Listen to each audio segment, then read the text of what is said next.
네, 후보자님. 어제 제가 말씀드린 것 중에 우리 자유에는 책임이 따른다. 동의하시지요? 예, 그렇습니다. 국가기관의 권한 행사에도 책임이 따릅니다. 맞습니까? 예, 그렇습니다. 권한 행사 중에 국민의 기본권을 가장 심하게 제한할 수 있는 게 수사, 기소, 압수수색, 영장 청구 등입니다. 맞습니까? 그렇습니다. 우리나라 검사들 중에 그 수사, 기소, 압수수색 과정에서 권한을 잘못 행사했다고 혹시 직무유기죄, 직권남용죄, 불법 체포, 불법 감금죄, 피의사실 공표죄, 공무상 비밀누설죄로 처벌받은 전례가 얼마나 있는지 혹시 알고 계십니까?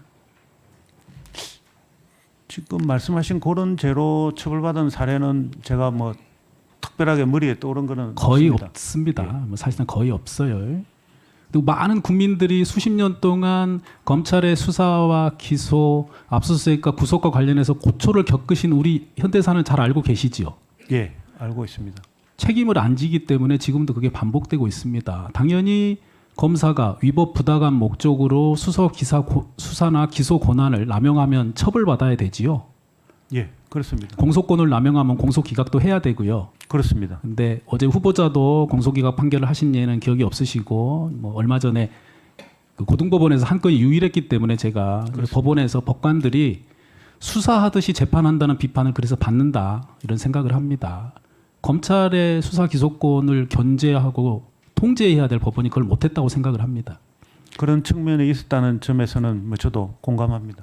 후보자님 이번에 그 대법원장 후보자가 되셔서 후보자 본인의 여러 사정에 대해서 언론 기사 나는 거 많이 보셨는데 그 언론 기사 중에 사실과 아닌 기사 있던가요?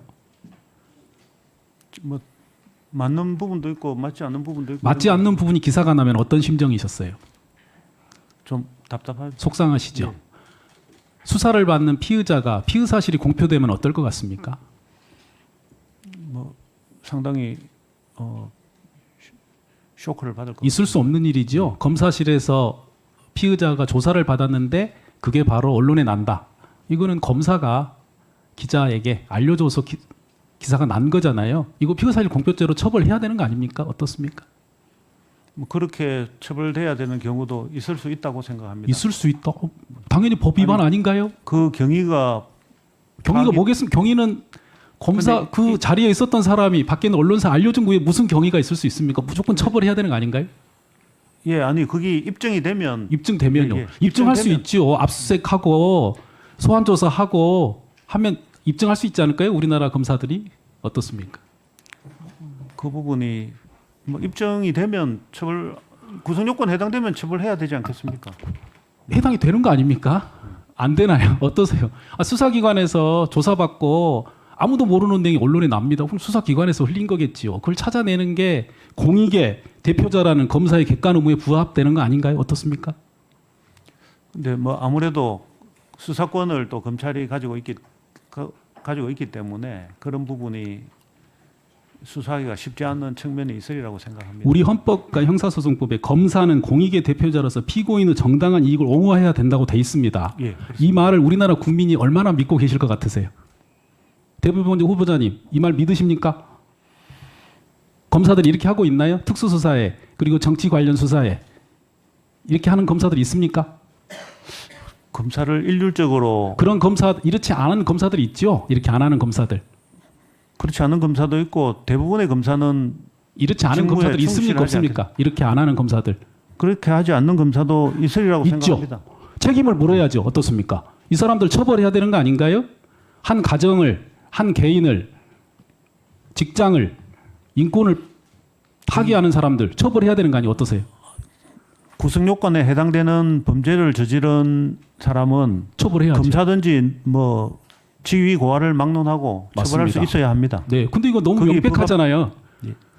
법 앞에 평등이라고 검사실에서 생각합니다. 조사받은 내용을 밖으로 알려줬습니다. 이거 밝힐 수 있습니다. 쉽죠. 근데 안 밝힙니다. 그러니까 반복합니다.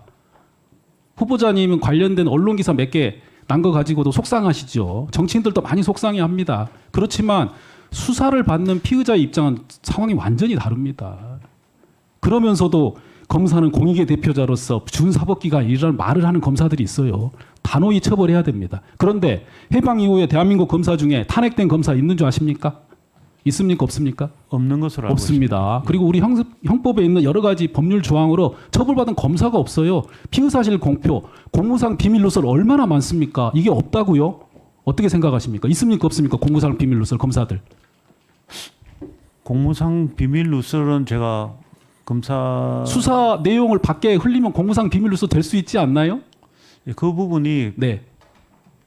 국민의 기본권인 또 알 권리 그다음에 언론의 자유 이런 거하고 같이 맞물리기 때문에 알 권리는 법원의 재판을 통해서 자연스럽게 밝혀집니다. 후보자님이 그쪽 입장에 생각하시면 다 동의하시겠어요? 알 권리 차원에서 검사가 내용을 흘리고 기자분들이 정확히 안 확인하고 기사를 계속 쓴다. 후보자 받아들이실 수 있습니까?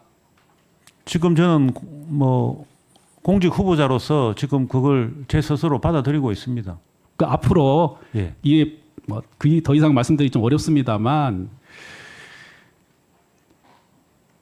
수사기관에서 압수수색을 300번 한다. 2년 동안 수사를 한 사람에게 한다. 지나치지 않습니까? 어떠세요, 후보자님? 검사의 의심에는 유통기한이 없습니다. 공소시효가 있는 기간 내내는 의심을 합니다. 한번 수사를 시작해서 피의자 신분으로 있으면 결정을 안 해줘요. 김학의 사건에서는 조사 끝나자마자 무혐의 했던 사람들이 다른 피의자들은 그대로 불안정한 지위에 그대로 놔둡니다. 예전에 사법농단 사건 때 많은 판사들이 참고인 혹은 피의자로 조사받고 결정이 늦게 나서 곤란한 경험 알고 계십니까? 알고 있습니다. 그런 권한을 누가 줬습니까? 검사들한테 불안정한 지위에 놔두는 겁니다. 혹시 나중에 법정에 가서 증언할 때 바꿀까 봐. 이게 수사 기법이래요. 인권 침해고요. 헌법 위반입니다. 이런 사람들 처벌해야 됩니다. 근데 탄핵도 안 받고 있어요. 그래서 지금 국회에 법 왜곡죄가 논의되고 있는 것입니다. 어떻게 생각하세요? 책임져야 된다는 부분에 대해서.